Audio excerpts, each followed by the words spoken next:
Okay, so next up we're looking at the eyewitness account written by a young radio operator in the First World War. So in terms of the gap, I'm really sorry I had to squish this in here. What we have is a memoir. So this has been edited from his diary. So obviously he's aware that there's a readership to this. It's been written for publication. The audience is going to be anybody with an interest in World War I. Lots of people have an interest in kind of soldiers' personal experiences and in reading first-hand accounts of warfare and battle. The purpose is to inform the readers about the reality of war.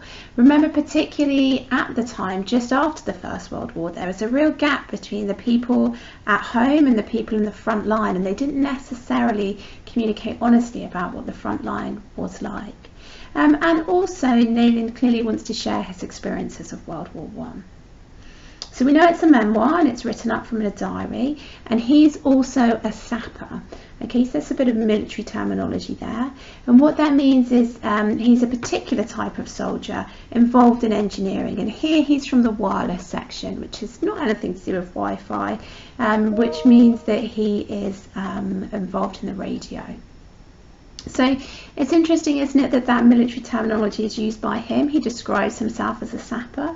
And actually that military terminology, I've highlighted it in green all the way through, and we'll look at that as we go.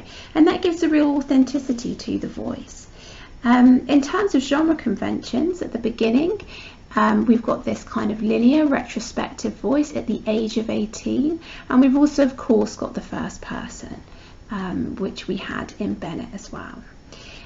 So further authenticity comes from the proper nouns, things like I crossed to France in early 1917, a sapper in the Royal Engineers. These proper nouns continue as he goes on to name places as he goes through, and I've underlined those for you. They help to give a context of World War I. Now, most of us have a kind of broad contextual knowledge of World War I, and that assumed knowledge means that we know he was incredibly lucky to have survived his time in the trenches. In terms of discourse structure, you'll also notice a contrast with Bennett's diary, which is that this is written in very short sentences, that's written in very short paragraphs. And what that does is it gives a really clear narrative that we can follow as he recounts his experience and what he went through. Now, contextually, it's also important to be aware that the wireless section was kind of like new technology, and he makes that clear in the opening. We operators had only a vague idea of our likely duties, for the wireless section was only then becoming of use in the trenches. What we get here is a bit of past progressive tense, was past tense, and becoming, okay, present tense, so we call that past progressive. What that does is it really emphasises that this is new technology, and it was only just starting to be widely used at this time in the past.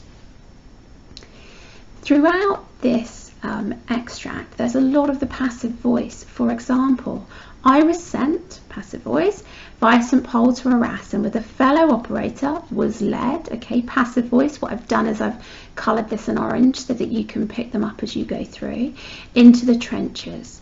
Now, the passive voice is probably there because what we've got is this sense of like military hierarchy. So he's not choosing where he goes to. He has to go where his superiors send him to. We then get a little bit more kind of military lexis coming in.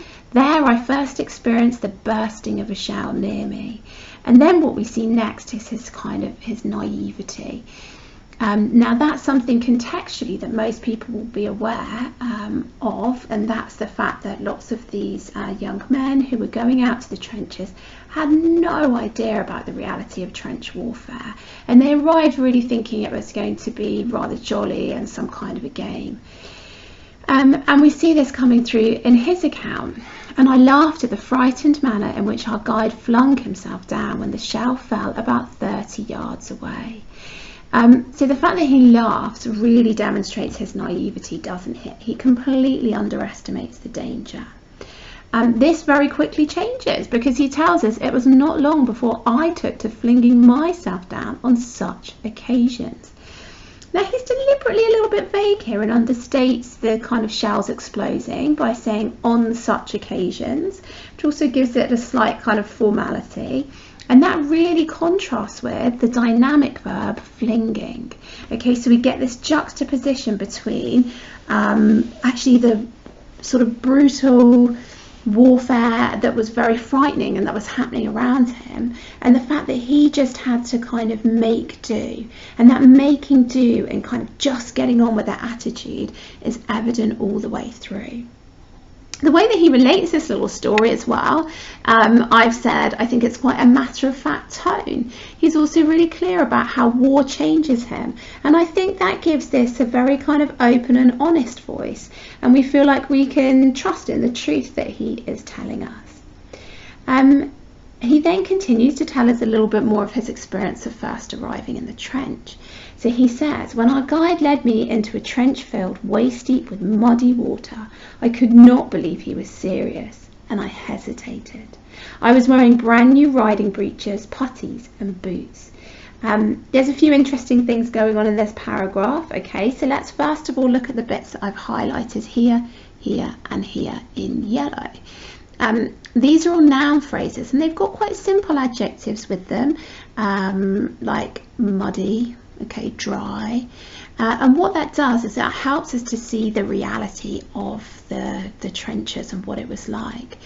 Some of them are pre-modified, some of them are post-modified now, so if you want to kind of up that terminology, we can look at that. So this one, trench filled waist deep with muddy water, that's all post-modified. This one's pre-modified, brand new riding breeches, and the last one is both pre and post-modified. In the noun phrase we get information before and after the noun.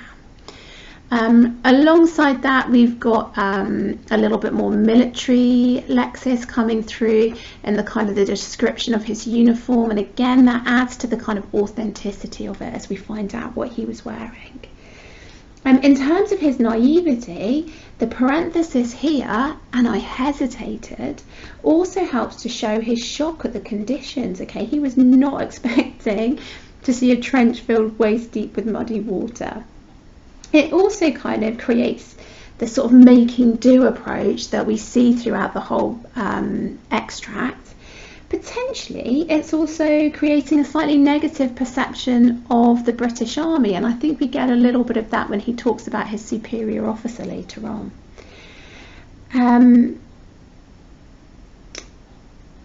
We see though that he is determined to just get on with it, and the dynamic verb, so we get the fronted conjunction however, which shows us that he's just going to get on with it even though he feels really unsure about it. And then we get the dynamic verb I waded in, okay, which shows us that he just gets on with it and has to adapt very quickly. We've got a lot more kind of military jargon coming in here. We were left in a muddy dugout with an officer and his batman waiting for the attack. We spent our time experimenting with a small British field set, the trench set, and we still had no idea of our purpose. So again, in green, we've got all the kind of military lexis there and all the context-bound references. Now this one, his batman, is particularly interesting. From the sound of it, you might guess it's a bit of a kind of cricket reference. And what happened, which I'm sure lots of you are aware of, is that if you were a member of the aristocracy, if you had gone to boarding school, you automatically became an officer. So kind of the wealthier young boys became officers. Now that didn't necessarily work in your favour, because actually the officers were more likely to die because they had to lead a lot of the attacks, but may have meant that you would have had somebody to come alongside you. So this reference here to his batman would have been, it could even have been somebody like his butler who came alongside him, and it is a reference that comes from cricket. Here with the parenthesis has got a slightly different function, the trench set. It's used to add a little bit more information, which again gives that authenticity and feel like we can trust in him. And this last little bit is interesting. There's a sense of ineptitude and uncertainty, isn't there? And we still had no idea of our purpose. And we see all throughout this extract that kind of uncertainty coming through. Then on the 5th of April, we were called into Arras, where an RE officer put us wise. So this is a little initialism here, the RE officer. So that is a little bit of specialist lexis, which kind of furthers the authenticity. And then interestingly, we get a bit of direct speech, a bit of reported speech here, which is also written as a colloquialism, which gives a sense maybe of kind of camaraderie, even though it's an officer, or maybe it's a little bit condescending. He puts us wise. It's up to you to think what you make of that.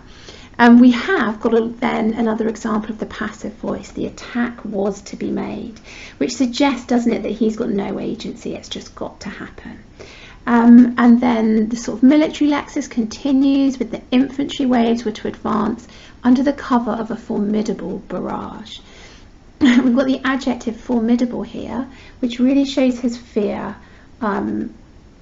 of what's happening around him and the attacks that are to come. So on one hand we get this picture of Nayland as a kind of naive, frightened and inexperienced young man, and on the other hand we can see his kind of particularly later on, his determination to just kind of get on with it. And then again, the passive voice in each wave was to be provided with a wireless station. Okay, let's turn over.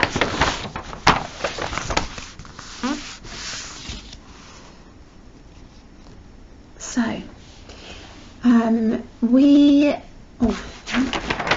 got myself in the right place. So we start off the next section with this minor exclamative. The Rochling Court station, that was Hewlett and I and an officer. Okay, so obviously this idea that just the three of them are determined to be a station. So clearly he's really shocked by this, and perhaps there's an element of like indignation as well. He can't believe it. 4 infantrymen were to assist us in carrying our weighty apparatus, the sets, accumulators, dry cells, coils of wire, earth mats, ropes and other details. What we've got there is not just military language, but the specialist lexis of wireless equipment. Now, all these kind of context-bound references to clothing, technology, the military jargon all the way through helps to underline that this is a true and first-hand account, and it contributes to that knowledgeable and authentic voice that we've been talking about. That carries on in the next paragraph, where he says, we returned to Rochling Court and sent many practice messages to our directing station at Arras. So again, another little bit more military language there. And then we get the passive voice again. That night, one of our aerial masts was shattered and we were instructed to erect another. Now this is interesting, the fact that he chooses to basically omit the enemy. The aerial mast was shattered. He doesn't say that it's the Germans that do it. So there's no sense that he's kind of creating a kind of political narrative about how awful the Germans were. It's just very much grounded on his experience. You know, it actually doesn't matter how the aerial mast got shattered. It's just that he has to fix it, which is shown in the passive voice. We were instructed to erect another.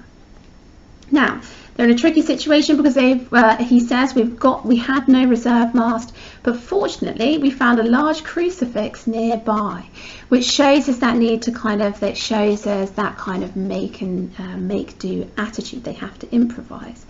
Now it's interesting that it's a crucifix. Okay, I don't know if this is a kind of ironic or not, but obviously we would associate that with Jesus and with the sacrifices that he made in terms of how it's described in the Bible, and obviously these soldiers are very much being expected to sacrifice themselves, so it seems somewhat ironic that the way that they have to fix everything and go under enemy fire is on the back of a crucifix. Perhaps it'd be more accurate to say it seems symbolic. Then we get this direct speech. That's it, said the officer. Hewlett, climb up there and attach the aerial as high as possible. So I think the direct speech is adding to the realism, but we have to remember that it's coming from memory, okay? So it's maybe not completely accurate. Interestingly, we've got an imperative, climb up, so that's showing us the hierarchy. They have to do as the officer says. And then it's poor Hewlett that has to do it. So Hewlett clambered up over the figure of Christ. Now that dynamic verb clambered suggests a certain level of awkwardness, doesn't it? So we really feel sorry for Hewlett, and I think this whole section becomes much more emotive. We've sort of mentioned this, maybe the symbolism of the fact that he has to climb up over the figure of Christ, the Hewlett's being sacrificed in the way that Christ was sacrificed. Just as a German machine gun swept the line, the very lights revealing Hewlett distinctly. So he is very unfortunate that just as he kind of comes up, the German machine guns can see him and they sweep over. This next section is a motive. So he fell into a depth of slime, frightened but unhurt. It was our first experience of enemy machine gun fire. Okay, so we can really see his fear here, can't we, that he falls into the slime. He makes it clear he's frightened. But that is tempered by the need to get the job done. The officer then, clearly not very pleased with this, we get the direct speech again, you try. Not only is that an imperative, but it's also a very short sentence, so that gives us this sense of realism. And definitely the hierarchy is evident there. Just going to move this up a little bit for you now. He says, Nayland then goes on to say, it is an eerie sensation to climb over an effigy of Jesus, to dig your feet into any parts of the figure offering foothold, to hold on to the outstretched arms and breathe on the downcast face, to fix a rope somewhere on the cross and to hear the German machine gun tatting all around. Now I think this whole section goes into more of a storytelling mode. We get a few more literary techniques here. And obviously that helps to engage the reader. There's also a juxtaposition, I think, between the very grim military situation that is life-threatening, and then this idea that he's climbing over the effigy of Jesus. Now, Jesus obviously we think of as being kind of loving and caring and maybe reminiscent of home. So we've got perhaps that juxtaposition between the grim military situation and the kind of love of God and feelings of home. We get the alliteration here, the figure offering foothold. Now that is a fricative alliteration, and it's quite a sinister sound, the fricative sound, because it's quite a hard one. And what we also get is a juxtaposition between the figure, Jesus, and the kind of foothold that he's offering. So there's this juxtaposition between kind of salvation and imminent death. To hold on to the outstretched arms and breathe on the downcast face. Okay, and then that carries on and finishes with, to hear the German machine gun tatting all around. So we've got the alliteration, we've also got the assonance, because it's basically a repeated sound, and that creates the kind of onomatopoeic sound of the machine gun fire, and that's another kind of literary technique which gives it this more kind of multimodal feel of a story here. Unfortunately, he's not successful. Failing to secure the rope, I slid down and we returned to the dugout with our officer extremely annoyed. So we can see the hierarchy here. You know, we could sense through the direct speech that he was displeased, and through that kind of the tone that he was speaking in there, but here it's made evident that he certainly is. Early the next morning, we secured the aerial to the ruins of a building. On April the 7th, our officer laid a plan of the German sector opposite us on the table, and he detailed our instructions. Okay, so we've got the first person plural our, which is again kind of reinforcing the sense of military hierarchy that comes all the way through. Let's just look at this last little section then, where he describes his feelings.